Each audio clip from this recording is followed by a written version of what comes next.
Hello everyone and welcome back to the video. I hope that you enjoyed the simulation and that you also managed to plot the two graphs. So I'm just going to talk a bit about the graphs that you should have gotten. This is the first graph. This is plotting distance from light source against rate of photosynthesis. Now you should have gotten a graph that looks something like this. Okay, notice it is not a straight line. Okay, it is more of a curve.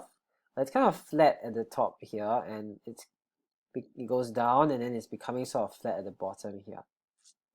Now what we see is that as the distance from the light source increases, the rate of photosynthesis decreases. And that makes sense, right? If the plant is further away from the light, the rate of photosynthesis will decrease. Now let's look at the second graph. Alright, this is the second graph. This is light intensity against the rate of photosynthesis. You should have gotten something that looks like this. The graph goes upward and then it kind of goes flat at the top. So how do we describe this? Say that as the light intensity increases, right, the rate of photosynthesis also increases. Now notice something interesting, that at the very high light intensities, the rate of photosynthesis seems to reach a maximum, right? It seems to reach this point about 210 bubbles per minute, and it doesn't seem to increase any further. Even if I increase my light intensity further, the rate of photosynthesis seems to stay constant and doesn't increase any further. So that whole exercise of getting you to do the simulation and draw the graphs was really a chance for you to experience what it's like to collect data and to plot it out and to interpret the data. And that's a really important practical skill. Please keep practicing your graph drawing. But now let's turn to understanding kind of the theory side of things. Let's understand, how does light intensity affect the rate of photosynthesis? And for that, here's a simplified graph. It's the kind that you see in a lot of the question papers, MCQ, or questions about photosynthesis. And what you see here is a simplified graph where there is light intensity against the rate of photosynthesis. It kind of looks like your second graph, right? Now, I want to go deeper into this, and I want us to understand this graph better. How do we describe it, and how do we explain the shape of the graph? So again, one of the questions that we like to ask when we look at graphs is, how many sections could you split it up into? Well, a possible way would be two, right? We have this first section here, section A, where the graph seems to be moving upwards, kind of increasing. And then we have the section B, where the graph seems to reach a maximum. It stays kind of straight, horizontal. So let's look at it a bit deeper. So let's look at this first region.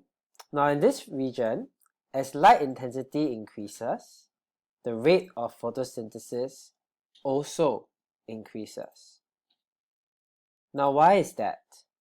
Well, we can explain this by saying that in this region, light is the limiting factor. Now what does that mean, limiting factor? Well, in this region, it is light that is limiting the rate of photosynthesis. That means to say that if I give the plant more light, it is able to photosynthesize at a higher rate, right? So what is holding the plant back from a higher rate of photosynthesis is light. So the more light I give the plant, the higher the rate of photosynthesis. Light is the limiting factor. Okay, now looking at the second region. In this region, as light intensity increases, what do you notice about the rate of photosynthesis? Well, you should notice that the rate of photosynthesis does not increase further, right? It actually starts to remain constant. It doesn't keep increasing. If it kept increasing, the graph would look something like this. It just keeps going upward. But no, as light intensity increases in this region, the rate of photosynthesis does not increase further. Now, why is that? Well, it's because in this region, light is no longer the limiting factor. Now, what does that mean? Well, it means that in this region, what is limiting the rate of photosynthesis is no longer light. Right? That's why even though I give the plant more and more and more and more light, it doesn't photosynthesize at a higher rate. So what is holding photosynthesis back? What is limiting photosynthesis is not light, right? It's something else. So that's what it means by in this region, light is no longer the limiting factor. Okay, time to give limiting factor a definition. So the definition of limiting factor is here. A limiting factor is the factor that directly affects the rate of reaction. So for example, in this case, photosynthesis. So when the limiting factor is changed, the rate of the reaction, for example, photosynthesis, will change. So the limiting factor is the factor that when you change it, right, the rate of photosynthesis will change. So in this region here, light intensity is the limiting factor. When I change light intensity, when I increase light intensity, the rate of photosynthesis also increased. So it also changed. So light is the limiting factor. However, in this region, light intensity is not the limiting factor. Right? Even though I changed light intensity, even though I increased light intensity, the rate of photosynthesis remains the same. So light intensity is not the limiting factor in this region.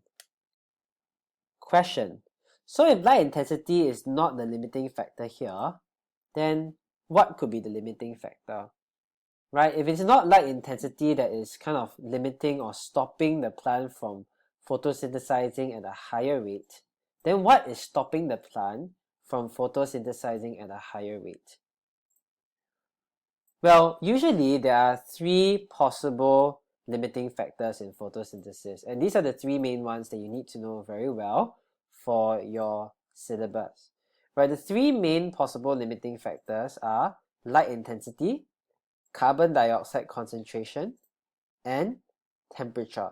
So these are the three possible ones that could be limiting photosynthesis.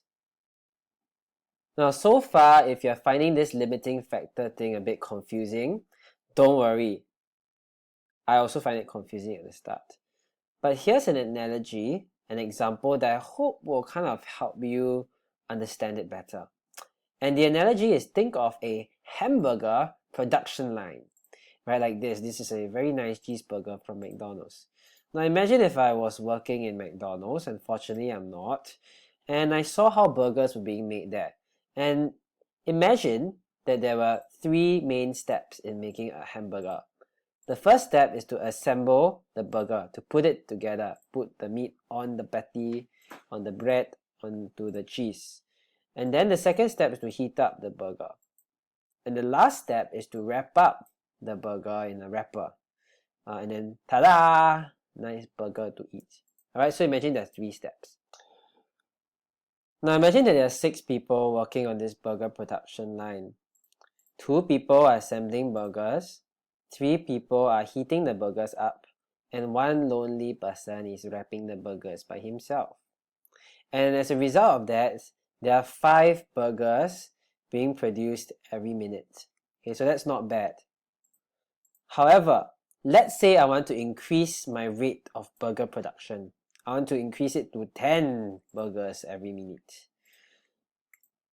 Now let me ask you, which step do you think is the limiting factor?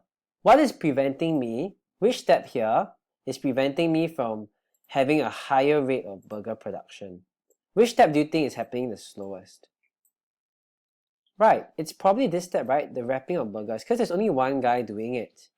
So he is the limiting factor. Wrapping is the limiting factor. How can I increase my burger production?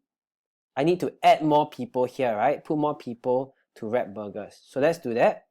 Ta-da! So now, whoa, I put in 6 more people and I've got 7 people wrapping burgers. So I've achieved my higher rate of burger production. 10 burgers every minute. I'm very happy.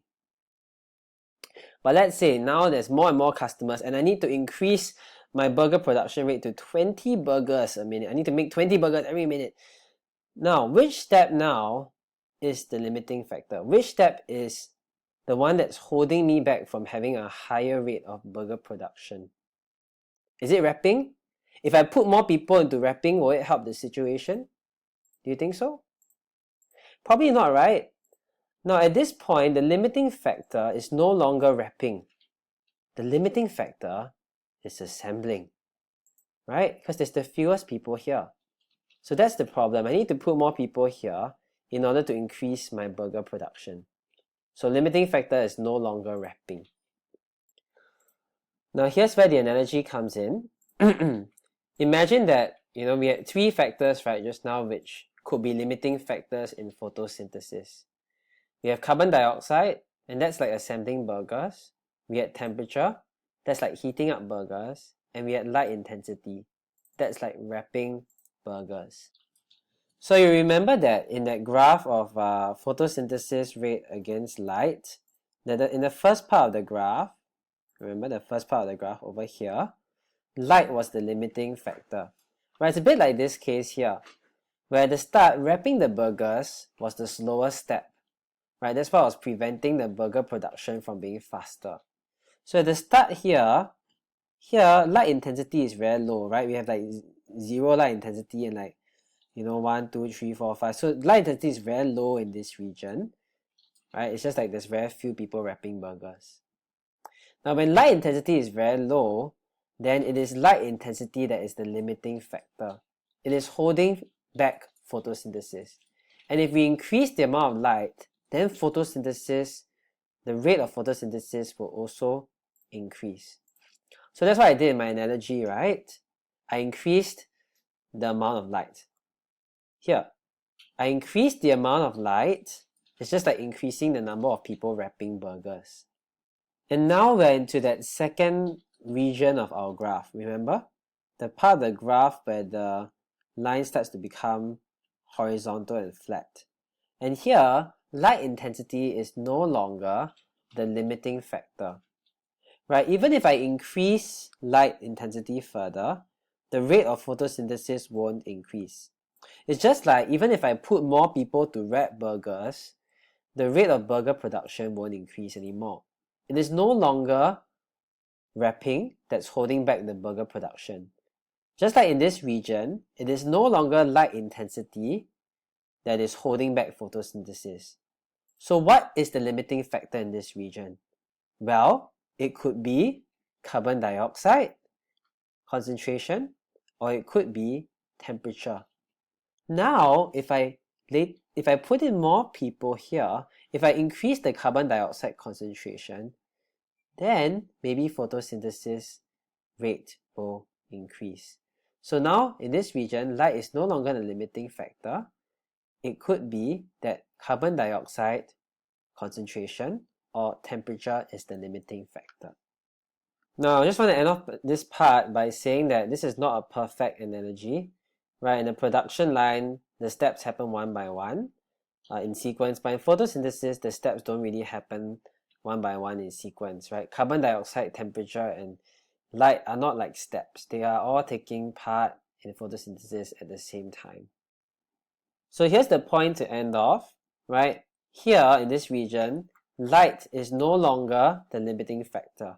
And if light intensity is no longer the limiting factor here, it could be that the limiting factor might be carbon dioxide concentration or temperature. Alright, now in my next video, I'm going to continue on a different graph. Now this graph is slightly different because you need to read the axis very carefully. This is carbon dioxide concentration. This is not light intensity. So this graph shows the relationship between rate of photosynthesis and carbon dioxide concentration. But we're going to talk about limiting factors again. So get ready, right? We're going to go through some examples together.